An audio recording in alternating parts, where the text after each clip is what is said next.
shpo ndodh me luftën në Iran, presidenti Trump anulloi ultimatumin, e tha ultimatumin, dhe brenda 40 orësh anulloi dhe tha që kanë 5 ditë kohë, ju ka dhënë 5 ditë tani. Një lloj janë pushimi, domethënë, për të kryer negociata, pse e beri këtë?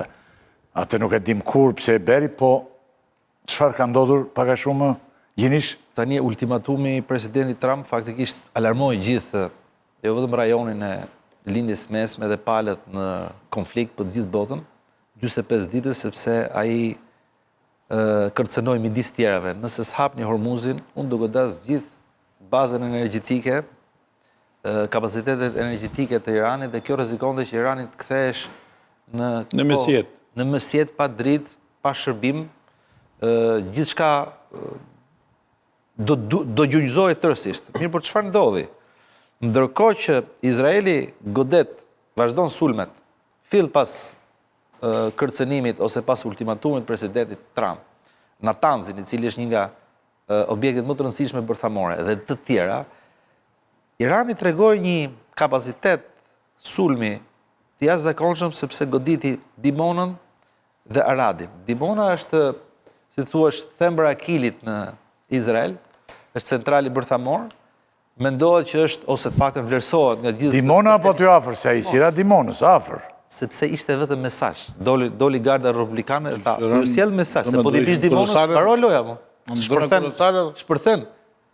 Shpërre rezatimi mo. Shduket njësa popullsisë aty. Barofi, ikën gjithë gadishulli. Po jo vëdhëm ajo. Do me thënë, Irani tregoi që kishte kapacitet për ta godit. Plus asaj, goditi Haifën. E di që është Haifa?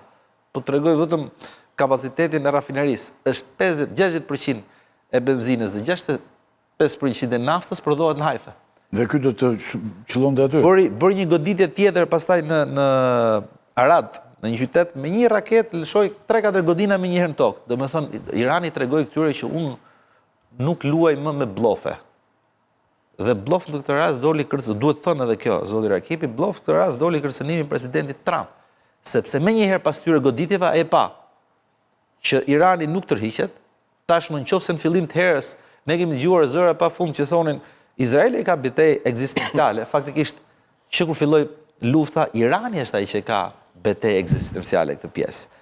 Dhe për këtë arsye presidenti Trump u tërhoq dhe bëri atë fjalim me 30 fjali, i cili fjalia parë kundërshtonte dytën, domethënë ishte një mishmash, një rrëmujë e jashtëzakonshme, por disa gjëra duhen parë. Ai nuk i përmendi më aty aftësitë ose goditjen, zhdukjen e raketave balistike të Iranit, po u përqendruar vetëm tek konteksti bërthamor.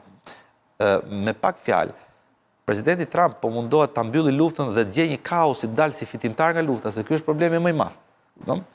Ndërkohë që Irani po të triqet armë bërthamore. Si po të triqet nuk është fitore kjo. Nuk është fitore kjo. Ti thua po të triqet ky mund të thotë edhe fitova. Ka mbaruar lufta. Ne nuk duam ta pranojmë, ka mbaruar lufta. Irani, që momentin që nuk u realizuan 3 objektivat kryesore, që momentin që godite gjithë leadershipin doktrinar, politik dhe pjesën ushtarake, dhe aty situata u shpërsu shumë më tepër, dhe aftësitë goditëse të Iranit janë shumë më të forta. Goditi gjithë këto platet, këto raketat mbi tokë, ndërkohë ato treguan që kishin kapacitete të jashtëzakonshme në tokë që janë paprekshme nga forcat ushtarake. U tentua që të futesh me këmbësëri, me pushtim, po kjo si duket edhe këshilltarët e presidentit Trump ishin kundër, sepse do ishte me të vërtet një ferr.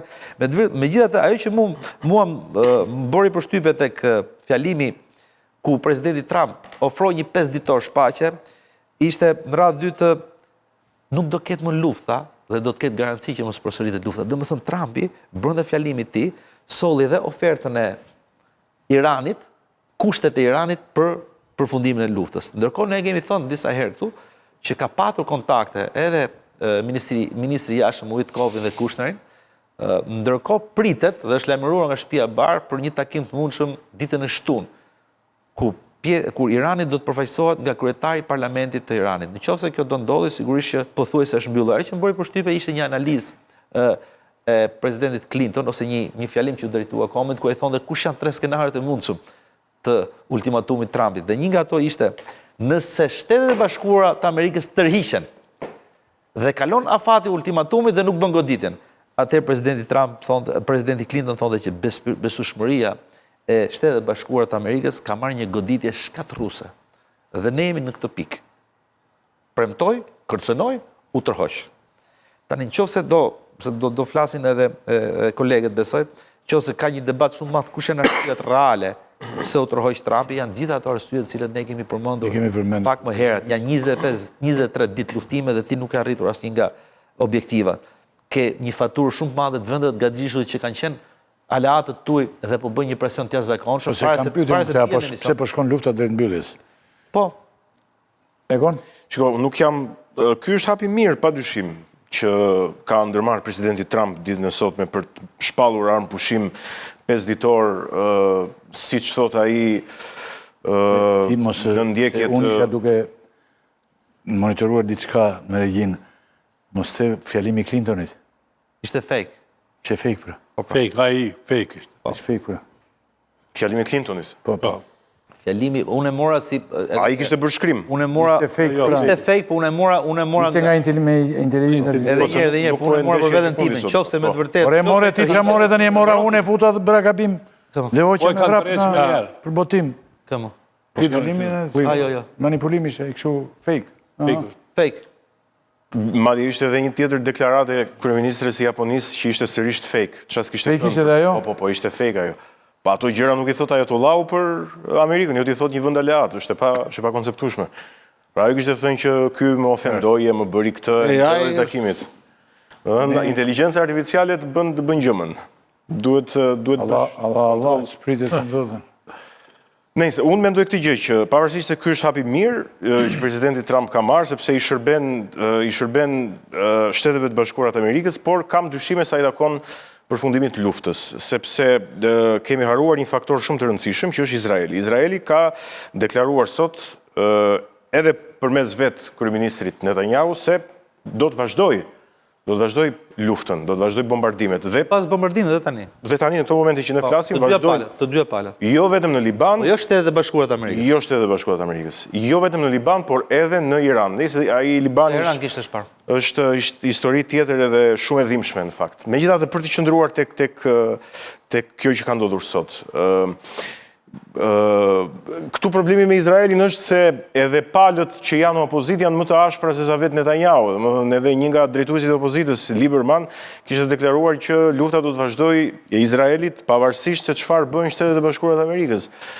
Tani, kjo mund të interpretohet si një formë presioni. Po të mos duan Shtetet e Bashkuara nuk e mbyti Irani Izraelin? Unë mendoj që po e bën copa. Po të mos duan Shtetet e Bashkuara, pra po të vazhdoj Izraeli. A është një retorikës? A do ketë shumë dëme nga dyja palët, por nuk e dim. Çështja nuk është, a e vazhdon Izraeli vetëm luftën në kuptimin taktik.